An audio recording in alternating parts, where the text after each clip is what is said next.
What has once started within the physical space of rectangular lawn and social space of communities has developed into global medial industry of an incalculable value and political power.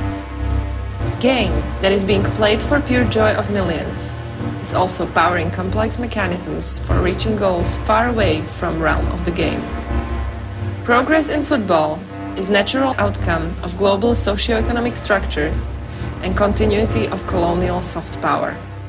Europe prods from broadcasting the game, while the rest of the world pays for watching it or having the logo on screen at least for a second. Commodity has replaced importance of community and sometimes humanity. And that's when it starts to be a problem.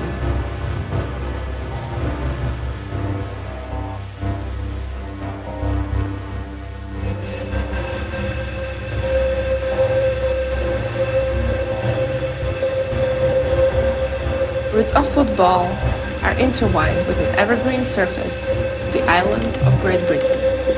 The game, officially enacted as the entertainment of upper-class gentlemen, has very soon gained interest within working-class men. These were communities resettled from countryside to work in the new-built factories and towns.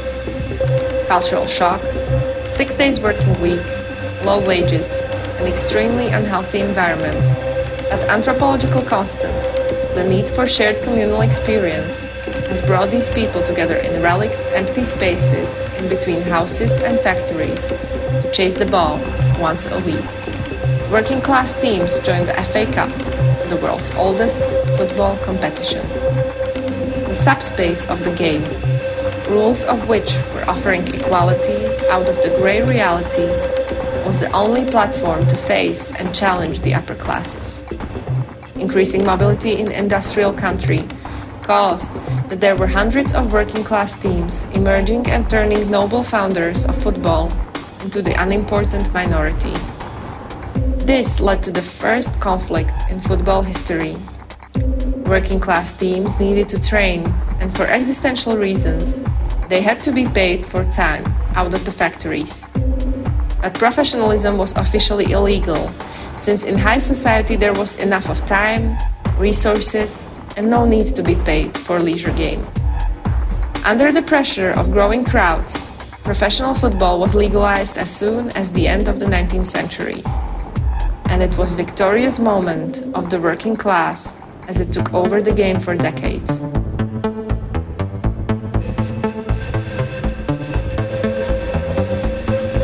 The new architectural structure, a stadium, was reborn first time since antiquity. Football, as an open platform for every social class, meant enormous potential to grow economically and create an entire industry around itself.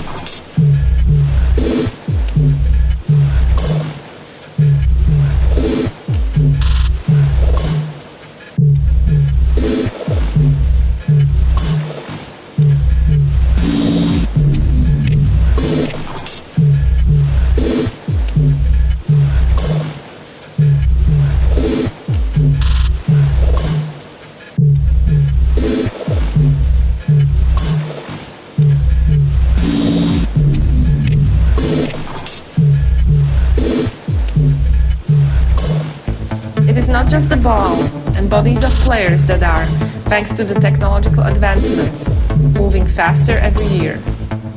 Media, telepresence, virtualization and globalization of the football industry are accelerating revenues of those on the top of the industry. Omnipresent medial technology breaks previous connection between community and local stadium, between the grass and the bodies. The second great revolution of football is the one of globally shared experience of medial images.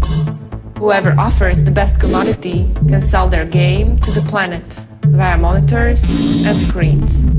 And it is always Europe who who has the best product and who sucks all the resources and talent of world football.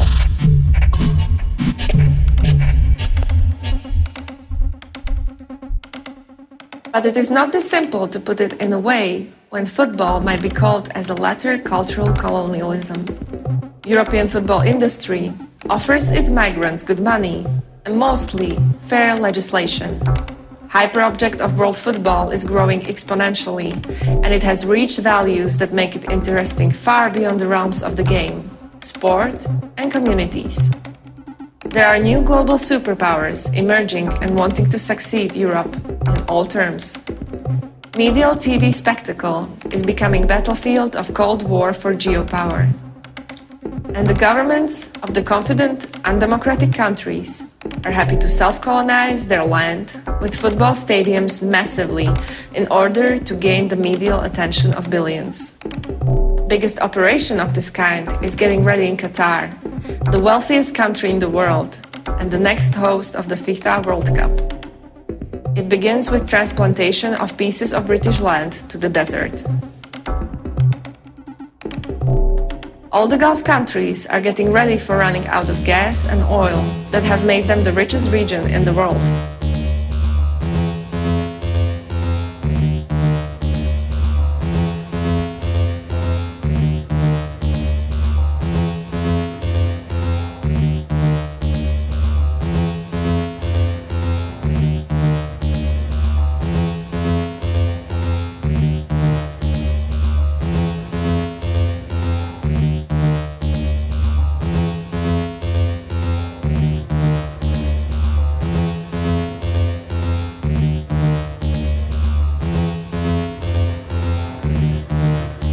Qatar is getting ready to conquer the medial space in order to save its physical space in the Gulf. After launching the Al Jazeera in 1996 as a strategic move on the consolidating soft power in the region, Qatar needs to push its medial presence to another level. On June 5th, 2017, Saudi Arabia, along with Bahrain, Egypt, and the United Arab Emirates, severed all ties with Qatar. Saudi Arabia has announced plans to dig 60-kilometer-long canal, which would effectively turn Qatar into an island.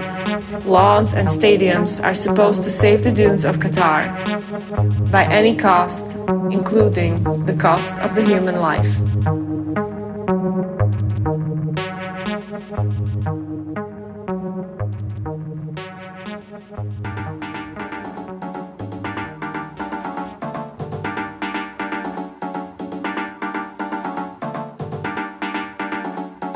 Have you ever heard of migrant crisis?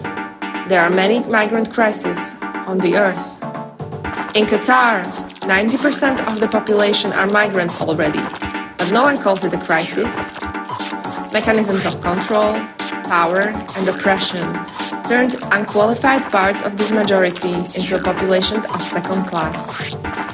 People of the poorest countries of the world are working here in conditions not different from those of British working class 150 years ago. If we were to hold a minute of silence for every estimated death of a migrant worker due to the construction of the Qatar World Cup, the whole of the tournament would be played in silence.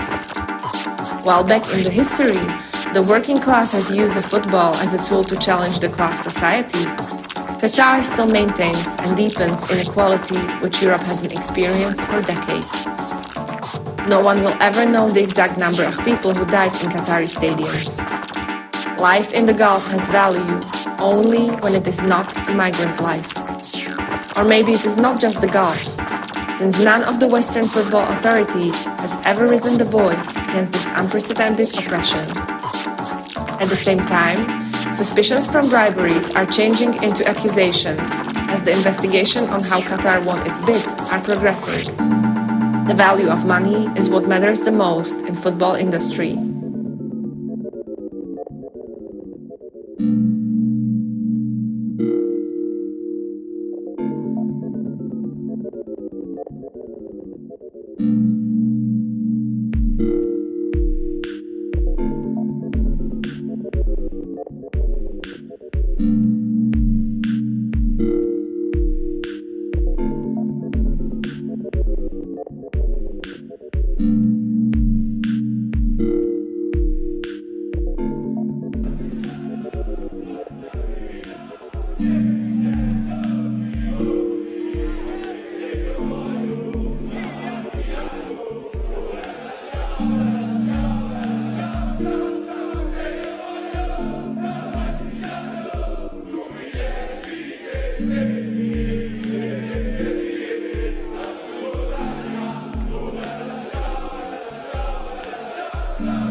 speak up for the most marginalized working class communities in football history.